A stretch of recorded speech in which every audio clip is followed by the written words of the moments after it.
त्रिदलं त्रिगुणाकारं त्रिनेत्रं च त्रिधायुधं त्रिजन्म पापसंहारम् एकबिल्वं शिवार्पणम् त्रिशाकै बिल्वपत्रैश्च अच्छिदै कोमलै शुभै तव पूजां करिष्यामि एकबिल्वं शिवार्पणम्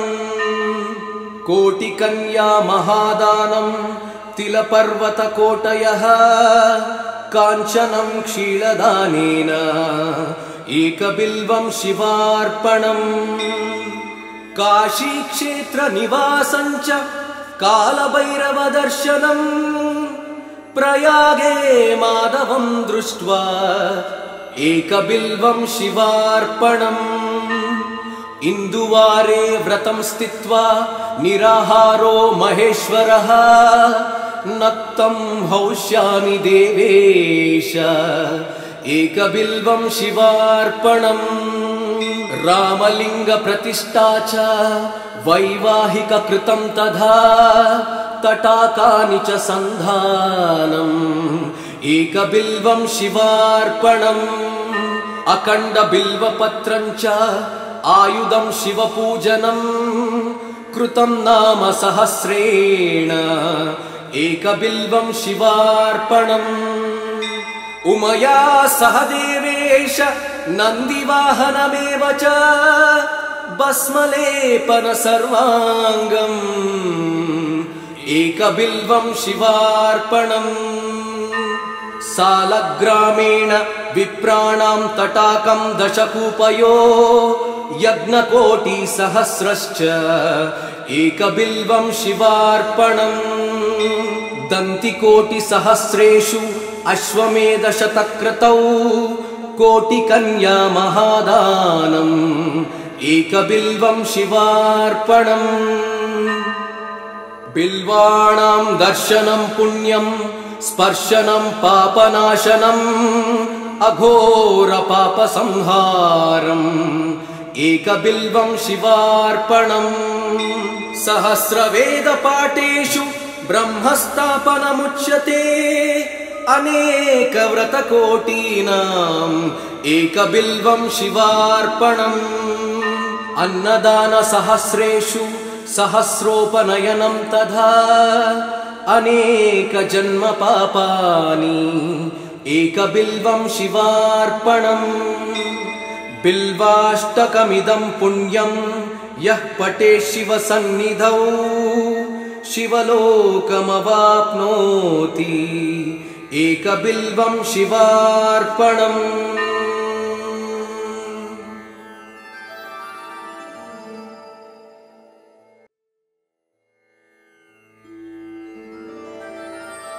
त्रिदलं त्रिगुणाकारं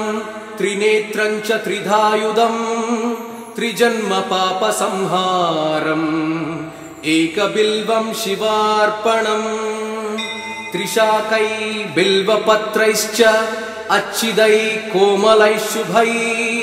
तव पूजां करिष्यामि एकबिल्वं शिवार्पणम् कोटिकन्या महादानं तिलपर्वतकोटयः काञ्चनं क्षीरदानेन एकबिल्वं शिवार्पणम् काशीक्षेत्रनिवासं च कालभैरवदर्शनम् प्रयागे माधवं दृष्ट्वा एकबिल्वं शिवार्पणम् इन्दुवारे व्रतं स्थित्वा निराहारो महेश्वरः नक्तं हौष्यामि देवेश एकबिल्वं शिवार्पणम् रामलिङ्गप्रतिष्ठा च वैवाहिककृतं तथा तटाकानि च सन्धानम् एकबिल्वं शिवार्पणम् अखण्डबिल्वपत्रं च आयुधं शिवपूजनम् कृतं नाम सहस्रेण एकबिल्वं शिवार्पणम् उमया सह देवेश नन्दिवाहनमेव च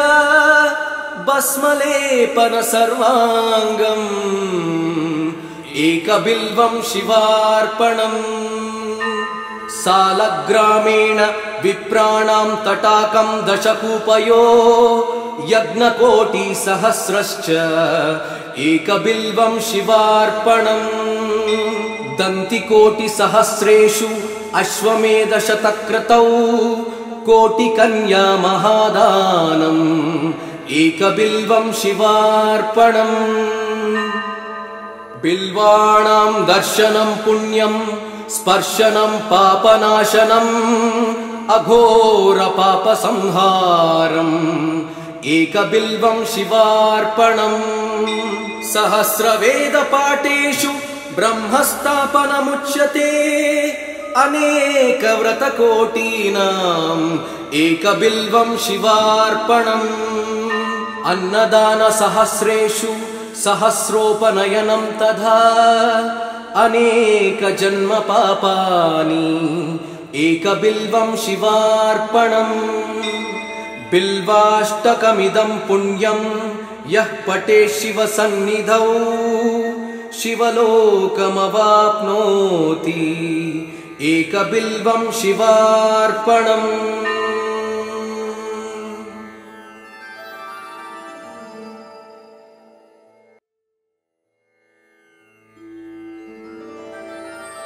त्रिदलं त्रिगुणाकारं त्रिनेत्रं च त्रिधायुधम् त्रिजन्मपापसंहारम् एकबिल्वं शिवार्पणम् त्रिशाकै बिल्वपत्रैश्च अच्छिदै कोमलै शुभै तव पूजां करिष्यामि एकबिल्वं शिवार्पणम्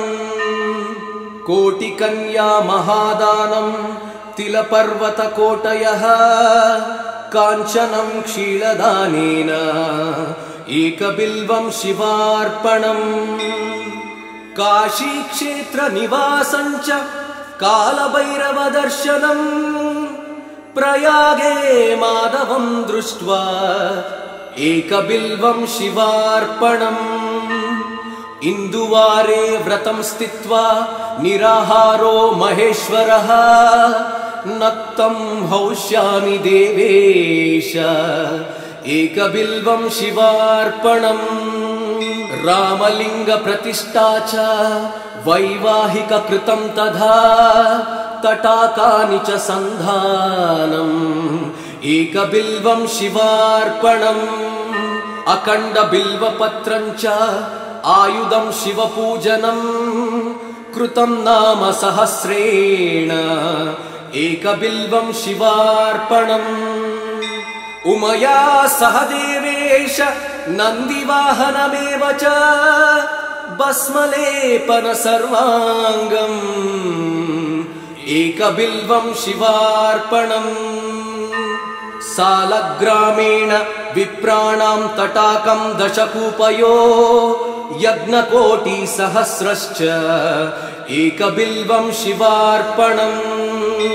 दन्तिकोटिसहस्रेषु अश्वमेधशतक्रतौ कोटिकन्या महादानम् एकबिल्वं शिवार्पणम् बिल्वाणां दर्शनं पुण्यं स्पर्शनं पापनाशनम्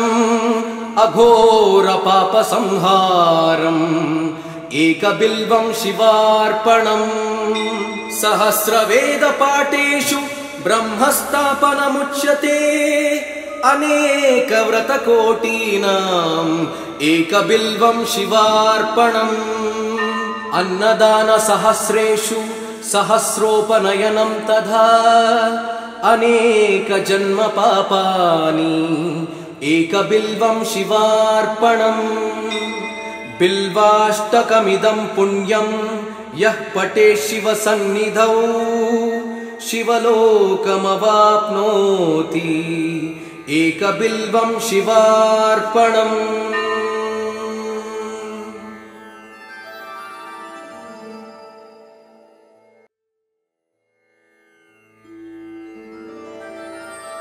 त्रिदलं त्रिगुणाकारं त्रिनेत्रं च त्रिधायुधम् त्रिजन्मपापसंहारम् एकबिल्वं शिवार्पणम् त्रिशाकै बिल्वपत्रैश्च अच्छिदै कोमलैः शुभै तव पूजां करिष्यामि एकबिल्वं शिवार्पणम् कोटिकन्या महादानं तिलपर्वतकोटयः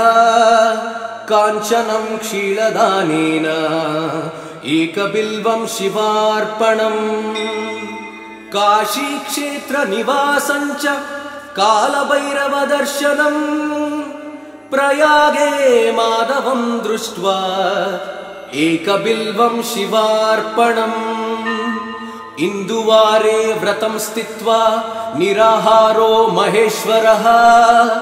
नक्तं हौष्यामि देवेश एकबिल्वं शिवार्पणम् रामलिङ्गप्रतिष्ठा च वैवाहिककृतं तथा तटाकानि च सन्धानम् एकबिल्वं शिवार्पणम् अखण्डबिल्वपत्रं च आयुधं शिवपूजनम् कृतं नाम सहस्रेण एकबिल्वं शिवार्पणम् उमया सह देवेश नन्दिवाहनमेव च भस्मलेपन सर्वाङ्गम् एकबिल्वं शिवार्पणम् सालग्रामेण विप्राणां तटाकं दशकूपयो यज्ञकोटिसहस्रश्च एकबिल्वं शिवार्पणम् दन्तिकोटिसहस्रेषु अश्वमेधशतक्रतौ कोटिकन्या महादानम् एकबिल्वं शिवार्पणम् बिल्वाणां दर्शनं पुण्यं स्पर्शनं पापनाशनम् अघोरपापसंहारम् एकबिल्वं शिवार्पणम् सहस्रवेदपाठेषु ब्रह्मस्थापनमुच्यते अनेकव्रतकोटीनाम् एकबिल्वं शिवार्पणम् अन्नदानसहस्रेषु सहस्रोपनयनं तथा अनेकजन्मपापानि एकबिल्वं शिवार्पणम् बिल्वाष्टकमिदं पुण्यं यः पठेत् शिवसन्निधौ शिवलोकमवाप्नोति एकबिल्वं शिवार्पणम्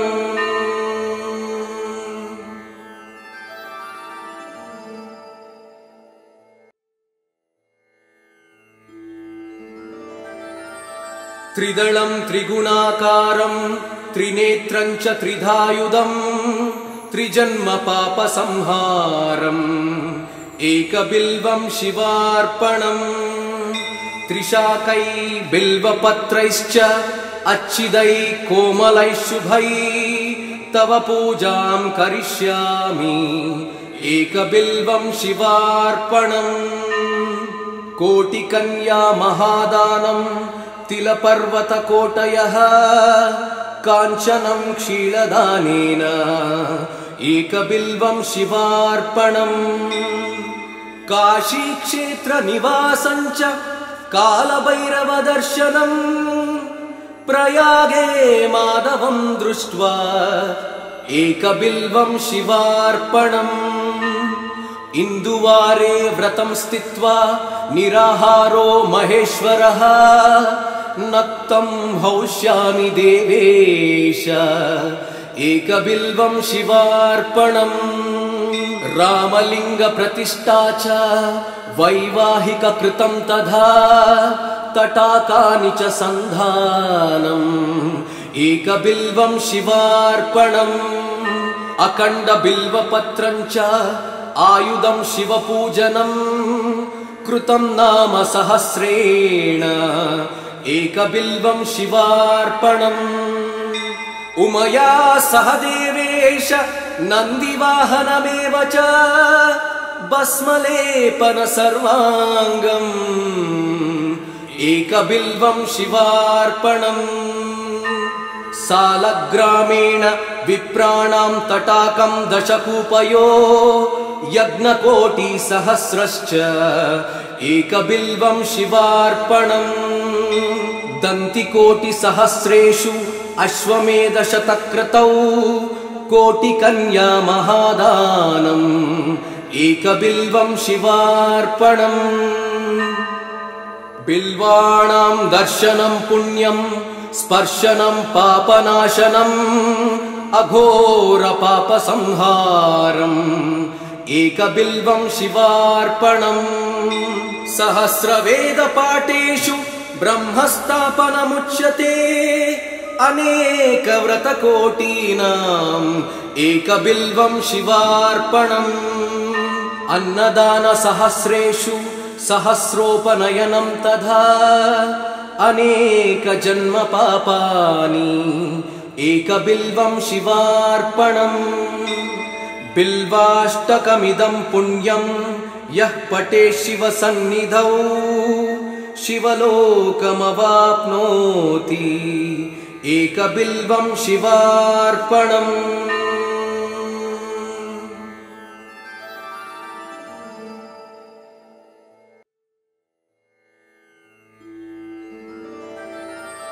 त्रिदलं त्रिगुणाकारं त्रिनेत्रं च त्रिधायुधं त्रिजन्मपापसंहारम् एकबिल्वं शिवार्पणम् त्रिशाकै बिल्वपत्रैश्च अच्छिदै कोमलै शुभै तव पूजां करिष्यामि एकबिल्वं शिवार्पणम् कोटिकन्या महादानं तिलपर्वतकोटयः काञ्चनं क्षीरदानेन एकबिल्वं शिवार्पणम् काशीक्षेत्रनिवासं च कालभैरवदर्शनम् प्रयागे माधवं दृष्ट्वा एकबिल्वं शिवार्पणम् इन्दुवारे व्रतं स्थित्वा निराहारो महेश्वरः नक्तं हौष्यामि देवेश एकबिल्वं शिवार्पणम् रामलिङ्गप्रतिष्ठा च वैवाहिककृतं तथा तटाकानि च सन्धानम् एकबिल्वं शिवार्पणम् अखण्डबिल्वपत्रं च आयुधं शिवपूजनं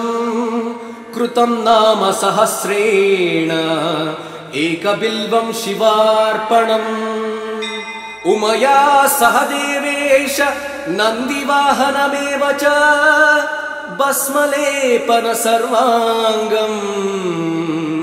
एकबिल्वं शिवार्पणम् सालग्रामेण विप्राणां तटाकं दशकूपयो यज्ञकोटिसहस्रश्च एकबिल्वं शिवार्पणम् दन्तिकोटिसहस्रेषु अश्वमेधशतक्रतौ कोटिकन्या महादानम् एकबिल्वं शिवार्पणम्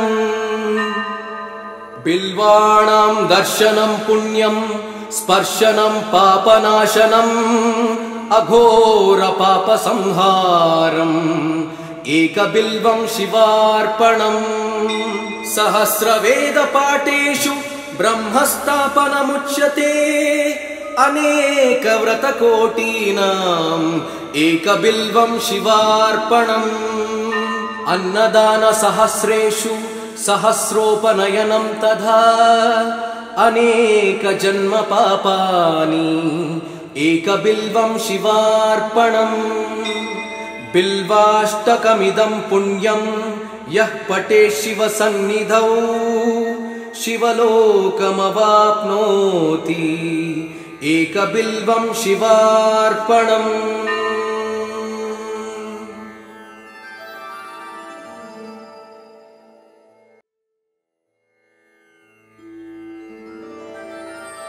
त्रिदलं त्रिगुणाकारं त्रिनेत्रं च त्रिधायुधं त्रिजन्मपापसंहारम् एकबिल्वं शिवार्पणम् त्रिशाकै बिल्वपत्रैश्च अच्छिदै कोमलै शुभै तव पूजां करिष्यामि एकबिल्वं शिवार्पणम् कोटिकन्या महादानं तिलपर्वतकोटयः काञ्चनं क्षीरदानेन एकबिल्वं शिवार्पणम् काशीक्षेत्रनिवासं च कालभैरवदर्शनम् प्रयागे माधवं दृष्ट्वा एकबिल्वं शिवार्पणम् इन्दुवारे व्रतं स्थित्वा निराहारो महेश्वरः नक्तं हौष्यामि देवेश एकबिल्वं शिवार्पणम् रामलिङ्गप्रतिष्ठा च वैवाहिककृतं तथा तटाकानि च सन्धानम् एकबिल्वं शिवार्पणम् अखण्डबिल्वपत्रं च आयुधं शिवपूजनम् कृतं नाम सहस्रेण एकबिल्वं शिवार्पणम् उमया सह देवेश नन्दिवाहनमेव च भस्मलेपन सर्वाङ्गम् एकबिल्वं शिवार्पणम् सालग्रामेण विप्राणां तटाकं दशकूपयो यज्ञकोटिसहस्रश्च एकबिल्वं शिवार्पणम् दन्तिकोटिसहस्रेषु अश्वमेधशतक्रतौ कोटिकन्या महादानम् एकबिल्वं शिवार्पणम् बिल्वाणां दर्शनं पुण्यं स्पर्शनं पापनाशनम् अघोरपापसंहारम् एकबिल्वं शिवार्पणम् सहस्रवेदपाठेषु ब्रह्मस्थापनमुच्यते अनेकव्रतकोटीनाम् एकबिल्वं शिवार्पणम् अन्नदानसहस्रेषु सहस्रोपनयनं तथा अनेकजन्मपापानि एकबिल्वं शिवार्पणम् बिल्वाष्टकमिदं पुण्यं यः पठेत् शिवसन्निधौ शिवलोकमवाप्नोति एकबिल्वं शिवार्पणम्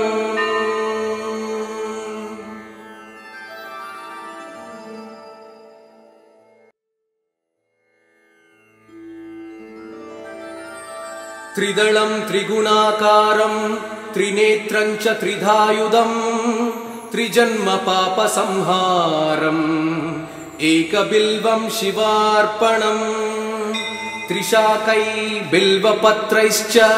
अच्छिदै कोमलै शुभै तव पूजां करिष्यामि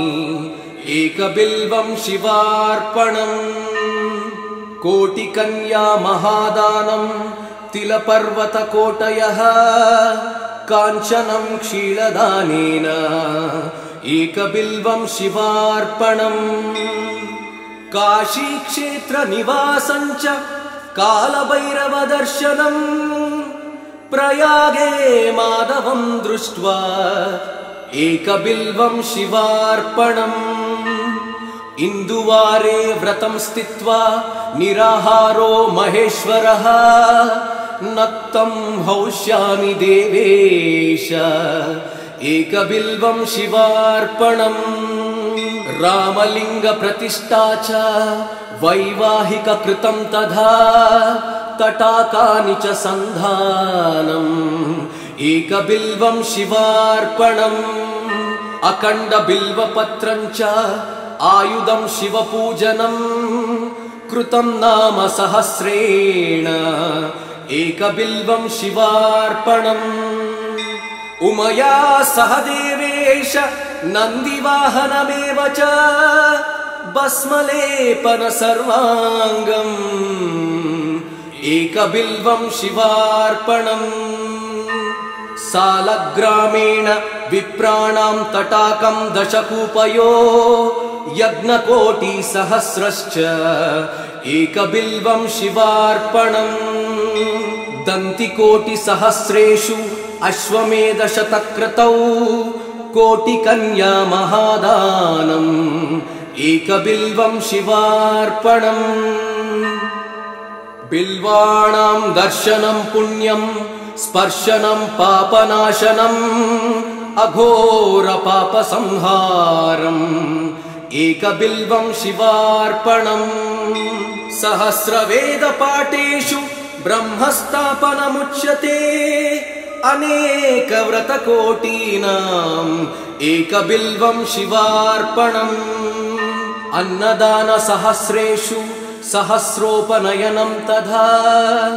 अनेकजन्मपापानि एकबिल्वं शिवार्पणम् बिल्वाष्टकमिदं पुण्यं यः पठेत् शिवसन्निधौ शिवलोकमवाप्नोति एकबिल्वं शिवार्पणम्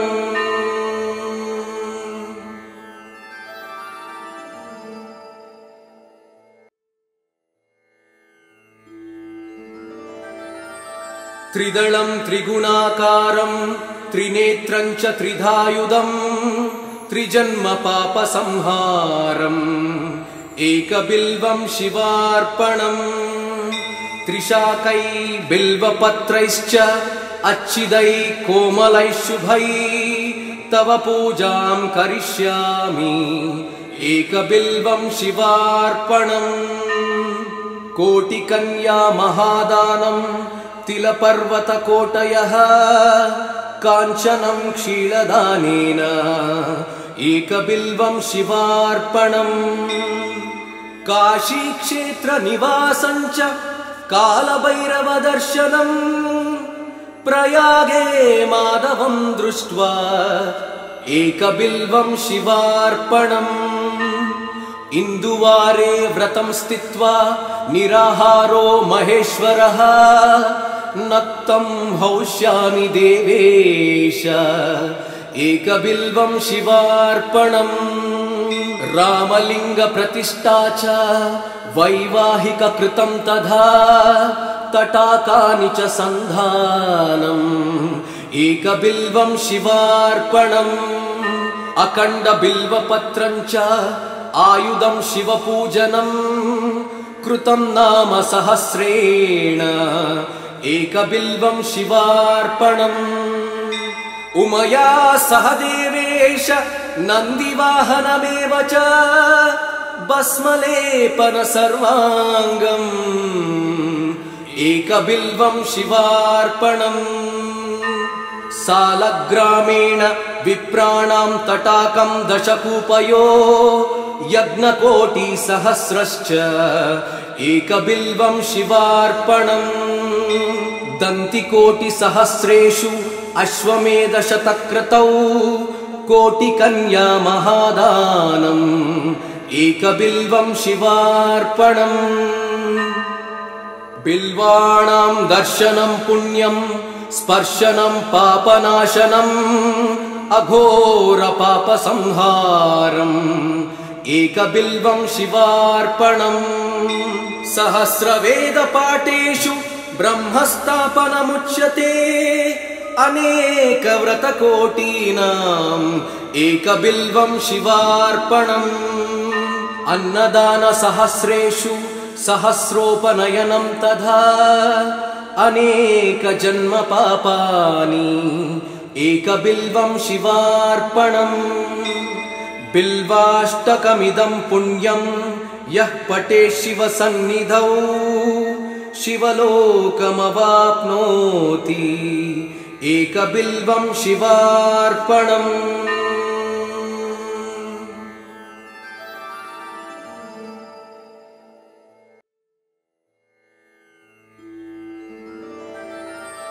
त्रिदलं त्रिगुणाकारं त्रिनेत्रं च त्रिधायुधम् त्रिजन्मपापसंहारम् एकबिल्वं शिवार्पणम् त्रिशाकै बिल्वपत्रैश्च अच्छिदै कोमलै शुभै तव पूजां करिष्यामि एकबिल्वं शिवार्पणम् कोटिकन्या महादानं तिलपर्वतकोटयः काञ्चनं क्षीरदानेन एकबिल्वं शिवार्पणम् काशीक्षेत्रनिवासं च कालभैरवदर्शनम् प्रयागे माधवं दृष्ट्वा एकबिल्वं शिवार्पणम् इन्दुवारे व्रतं स्थित्वा निराहारो महेश्वरः नक्तं हौष्यामि देवेश एकबिल्वं शिवार्पणम् रामलिङ्गप्रतिष्ठा च वैवाहिककृतं तथा तटाकानि च सन्धानम् एकबिल्वं शिवार्पणम् अखण्डबिल्वपत्रं च आयुधं शिवपूजनं कृतं नाम सहस्रेण एकबिल्वं शिवार्पणम् उमया सह देवेश नन्दिवाहनमेव च भस्मलेपन सर्वाङ्गम् एकबिल्वं शिवार्पणम् सालग्रामेण विप्राणां तटाकं दशकूपयो यज्ञकोटिसहस्रश्च एकबिल्वं शिवार्पणम् दन्तिकोटिसहस्रेषु अश्वमेधशतक्रतौ कोटिकन्या महादानम् एकबिल्वं शिवार्पणम् बिल्वाणां दर्शनं पुण्यं स्पर्शनं पापनाशनम् अघोरपापसंहारम् एकबिल्वं शिवार्पणम् सहस्रवेदपाठेषु ब्रह्मस्थापनमुच्यते अनेकव्रतकोटीनाम् एकबिल्वं शिवार्पणम् अन्नदानसहस्रेषु सहस्रोपनयनं तथा अनेकजन्मपापानि एकबिल्वं शिवार्पणम् बिल्वाष्टकमिदं पुण्यं यः पठेत् शिवसन्निधौ शिवलोकमवाप्नोति एकबिल्वं शिवार्पणम्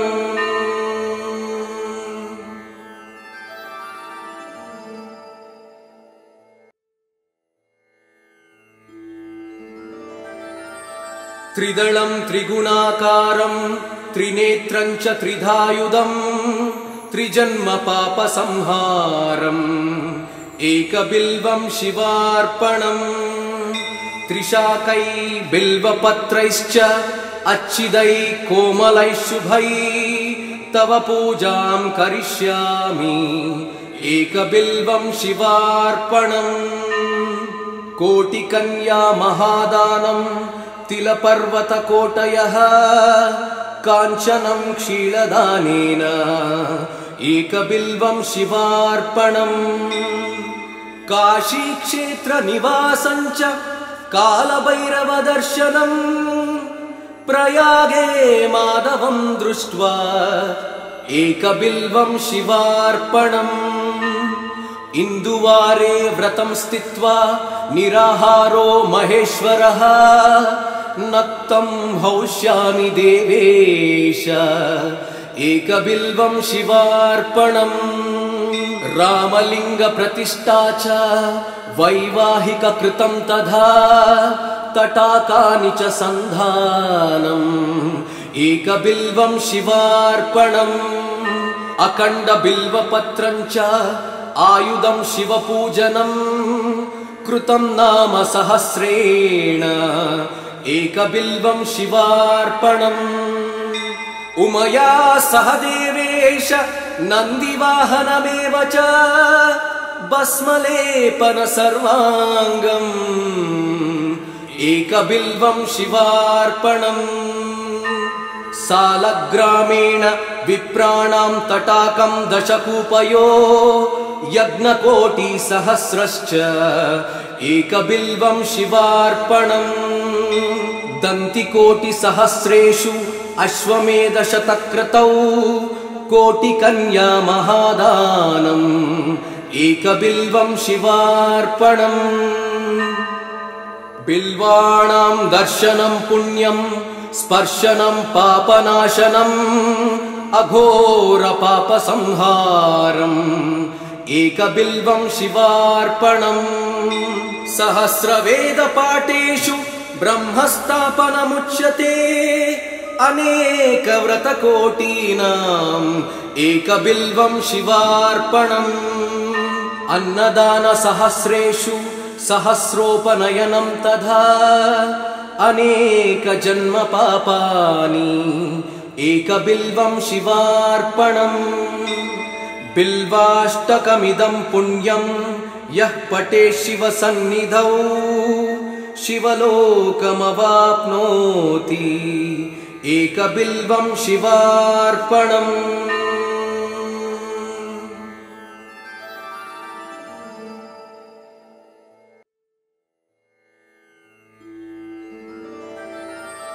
त्रिदलं त्रिगुणाकारं त्रिनेत्रं च त्रिधायुधम् त्रिजन्मपापसंहारम् एकबिल्वं शिवार्पणम् त्रिशाकै बिल्वपत्रैश्च अच्छिदै कोमलै शुभै तव पूजां करिष्यामि एकबिल्वं शिवार्पणम् कोटिकन्या महादानं तिलपर्वतकोटयः काञ्चनं क्षीरदानेन एकबिल्वं शिवार्पणम् काशीक्षेत्रनिवासं च कालभैरवदर्शनम् प्रयागे माधवं दृष्ट्वा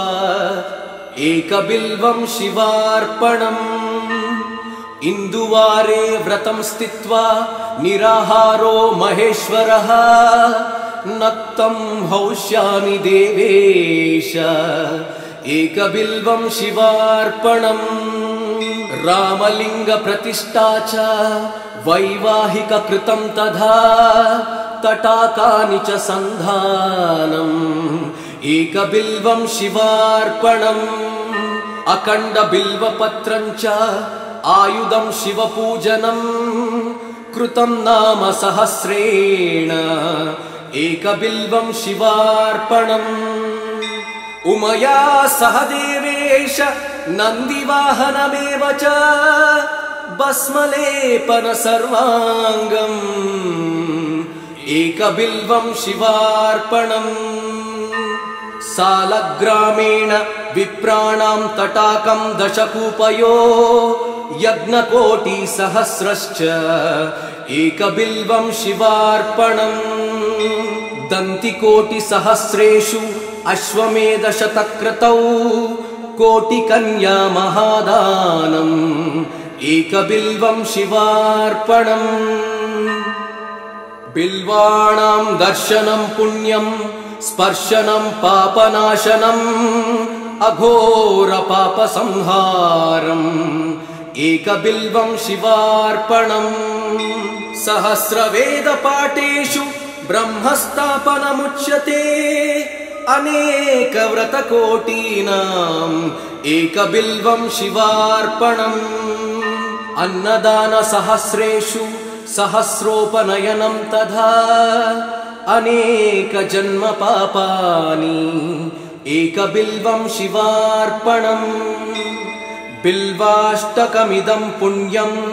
यः पठेत् शिवसन्निधौ शिवलोकमवाप्नोति एकबिल्वं शिवार्पणम्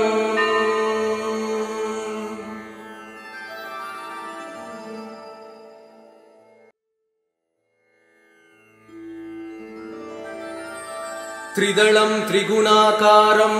त्रिनेत्रं च त्रिधायुधम् त्रिजन्मपापसंहारम् एकबिल्वं शिवार्पणम् त्रिशाकै बिल्वपत्रैश्च अच्छिदै कोमलै शुभै तव पूजां करिष्यामि एकबिल्वं शिवार्पणम् कोटिकन्या महादानं तिलपर्वतकोटयः काञ्चनं क्षीरदानेन एकबिल्वं शिवार्पणम् काशीक्षेत्रनिवासं च कालभैरवदर्शनम् प्रयागे माधवं दृष्ट्वा एकबिल्वं शिवार्पणम् इन्दुवारे व्रतं स्थित्वा निराहारो महेश्वरः नक्तं हौष्यामि देवेश एकबिल्वं शिवार्पणम् रामलिङ्गप्रतिष्ठा च वैवाहिककृतं तथा तटाकानि च सन्धानम् एकबिल्वं शिवार्पणम् अखण्डबिल्वपत्रं च आयुधं शिवपूजनम् कृतं नाम सहस्रेण एकबिल्वं शिवार्पणम् उमया सह देवेश नन्दिवाहनमेव च भस्मलेपन सर्वाङ्गम् एकबिल्वं शिवार्पणम् सालग्रामेण विप्राणां तटाकं दशकूपयो यज्ञकोटिसहस्रश्च एकबिल्वं शिवार्पणम् दन्तिकोटिसहस्रेषु अश्वमेधशतक्रतौ कोटिकन्या महादानम् एकबिल्वं शिवार्पणम् बिल्वाणां दर्शनं पुण्यं स्पर्शनं पापनाशनम् अघोरपापसंहारम् एकबिल्वं शिवार्पणम् सहस्रवेदपाठेषु ब्रह्मस्थापनमुच्यते अनेकव्रतकोटीनाम् एकबिल्वं शिवार्पणम् अन्नदानसहस्रेषु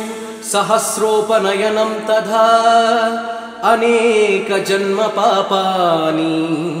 एकबिल्वं शिवार्पणम्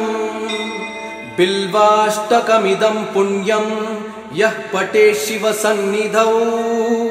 शिवलोकमवाप्नोति एकबिल्वं शिवार्पणम्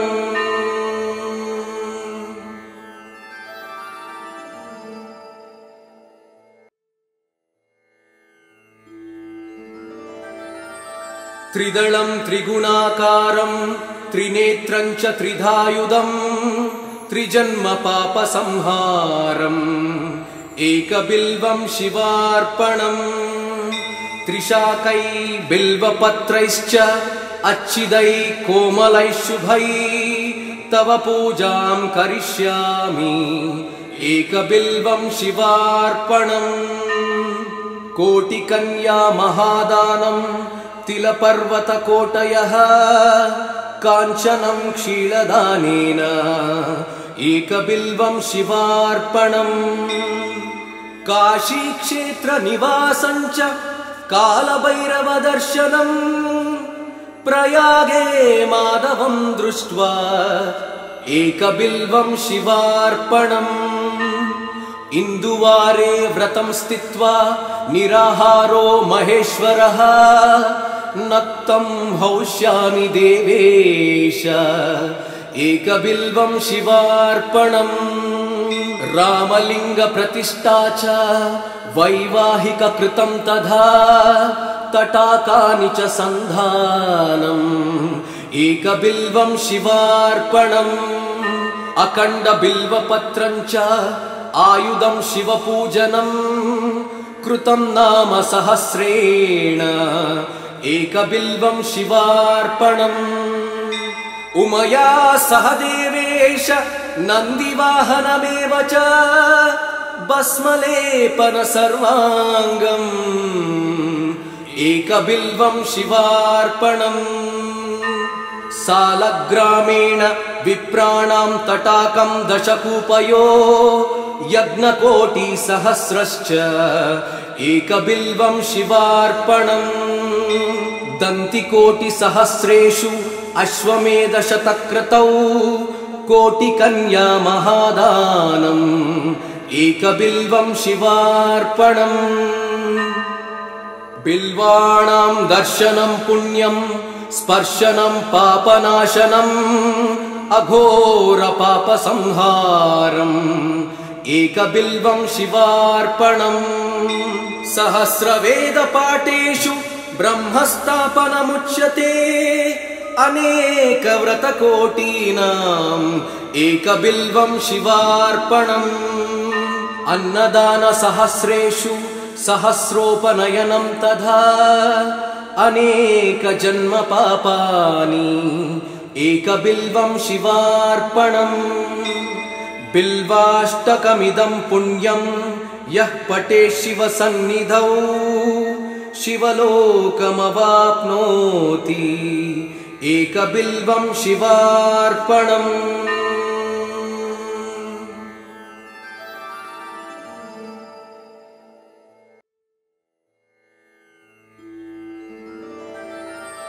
त्रिदलं त्रिगुणाकारं त्रिनेत्रं च त्रिधायुधं त्रिजन्मपापसंहारम् एकबिल्वं शिवार्पणम् त्रिशाकै बिल्वपत्रैश्च अच्छिदै कोमलैः शुभै तव पूजां करिष्यामि एकबिल्वं शिवार्पणम् कोटिकन्या महादानं तिलपर्वतकोटयः काञ्चनं क्षीरदानेन एकबिल्वं शिवार्पणम् काशीक्षेत्रनिवासं च कालभैरवदर्शनम् प्रयागे माधवं दृष्ट्वा एकबिल्वं शिवार्पणम् इन्दुवारे व्रतं स्थित्वा निराहारो महेश्वरः नक्तं हौष्यामि देवेश एकबिल्वं शिवार्पणम् रामलिङ्गप्रतिष्ठा च वैवाहिककृतं तथा तटाकानि च सन्धानम् एकबिल्वं शिवार्पणम् अखण्डबिल्वपत्रं च आयुधं शिवपूजनम् कृतं नाम सहस्रेण एकबिल्वं शिवार्पणम् उमया सह देवेश नन्दिवाहनमेव च भस्मलेपन सर्वाङ्गम् एकबिल्वं शिवार्पणम् सालग्रामेण विप्राणां तटाकं दशकूपयो यज्ञकोटिसहस्रश्च एकबिल्वं शिवार्पणम् दन्तिकोटिसहस्रेषु अश्वमेधशतक्रतौ कोटिकन्या महादानम् एकबिल्वं शिवार्पणम् बिल्वाणां दर्शनं पुण्यं स्पर्शनं पापनाशनम् अघोरपापसंहारम् एकबिल्वं शिवार्पणम् सहस्रवेदपाठेषु ब्रह्मस्थापनमुच्यते अनेकव्रतकोटीनाम् एकबिल्वं शिवार्पणम् अन्नदानसहस्रेषु सहस्रोपनयनं तथा अनेकजन्मपापानि एकबिल्वं शिवार्पणम् बिल्वाष्टकमिदं पुण्यं यः पठेत् शिवसन्निधौ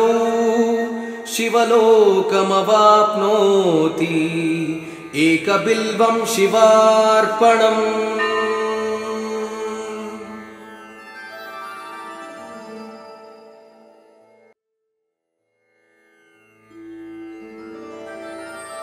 त्रिदलं त्रिगुणाकारं त्रिनेत्रं च त्रिधायुधं त्रिजन्मपापसंहारम् एकबिल्वं शिवार्पणम् त्रिशाकै बिल्वपत्रैश्च अच्छिदै कोमलैः शुभै तव पूजां करिष्यामि एकबिल्वं शिवार्पणम् कोटिकन्या महादानं तिलपर्वतकोटयः काञ्चनं क्षीरदानेन एकबिल्वं शिवार्पणम्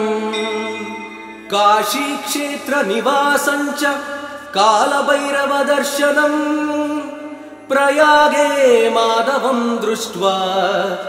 एकबिल्वं शिवार्पणम् इन्दुवारे व्रतं स्थित्वा निराहारो महेश्वरः नक्तं हौष्यामि देवेश एकबिल्वं शिवार्पणम् रामलिंग प्रतिष्ठा च वैवाहिक कृतं तथा तटाकानि च सन्धानम् एकबिल्वं शिवार्पणम् अखण्ड बिल्वपत्रं च आयुधं शिवपूजनम् कृतं नाम सहस्रेण एकबिल्वं शिवार्पणम् उमया सह देवेश नन्दिवाहनमेव च भस्मलेपन सर्वाङ्गम् एकबिल्वं शिवार्पणम् सालग्रामेण विप्राणां तटाकं दशकूपयो यज्ञकोटिसहस्रश्च एकबिल्वं शिवार्पणम् दन्तिकोटिसहस्रेषु अश्वमेधशतक्रतौ कोटिकन्या महादानम् एकबिल्वं शिवार्पणम् बिल्वाणां दर्शनं पुण्यं स्पर्शनं पापनाशनम् अघोर पापसंहारम् एकबिल्वं शिवार्पणम् सहस्रवेदपाठेषु ब्रह्मस्थापनमुच्यते अनेक व्रतकोटीनाम् एकबिल्वं शिवार्पणम् अन्नदान सहस्रेषु सहस्रोपनयनं तथा अनेक जन्म पापानि एकबिल्वं शिवार्पणम् बिल्वाष्टकमिदं पुण्यं यः पठेत् शिवसन्निधौ शिवलोकमवाप्नोति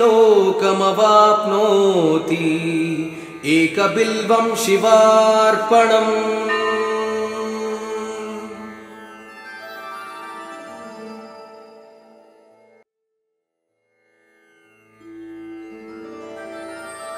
त्रिदलं त्रिगुणाकारं त्रिनेत्रं च त्रिधायुधं त्रिजन्म पापसंहारम् एकबिल्वं शिवार्पणम् त्रिशाकै बिल्वपत्रैश्च अच्छिदै कोमलै शुभै तव पूजां करिष्यामि एकबिल्वं शिवार्पणम् कोटिकन्या महादानं तिलपर्वतकोटयः काञ्चनं क्षीरदानेन एकबिल्वं शिवार्पणम् काशीक्षेत्रनिवासं च कालभैरवदर्शनम् प्रयागे माधवं दृष्ट्वा एकबिल्वं शिवार्पणम् इन्दुवारे व्रतं स्थित्वा निराहारो महेश्वरः नक्तं हौष्यामि देवेश एकबिल्वं शिवार्पणम् रामलिंग प्रतिष्ठा च वैवाहिक कृतं तथा तटाकानि च सन्धानम् एकबिल्वं शिवार्पणम् अखण्ड बिल्वपत्रं च आयुधं शिवपूजनम् कृतं नाम सहस्रेण एकबिल्वं शिवार्पणम् उमया सह देवेश नन्दिवाहनमेव च भस्मलेपन सर्वाङ्गम् एकबिल्वं शिवार्पणम् सालग्रामेण विप्राणां तटाकं दशकूपयो यज्ञकोटिसहस्रश्च एकबिल्वं शिवार्पणम् दन्तिकोटिसहस्रेषु अश्वमेधशतक्रतौ कोटिकन्या महादानम् एकबिल्वं शिवार्पणम् बिल्वाणां दर्शनं पुण्यं स्पर्शनं पापनाशनम् अघोर पापसंहारम् एकबिल्वं शिवार्पणम् सहस्रवेदपाठेषु ब्रह्मस्थापनमुच्यते अनेकव्रतकोटीनाम् एकबिल्वं शिवार्पणम् अन्नदानसहस्रेषु सहस्रोपनयनं तथा अनेकजन्मपापानि एकबिल्वं शिवार्पणम् बिल्वाष्टकमिदं पुण्यं यः पठेत् शिवसन्निधौ शिवलोकमवाप्नोति एकबिल्वं शिवार्पणम्।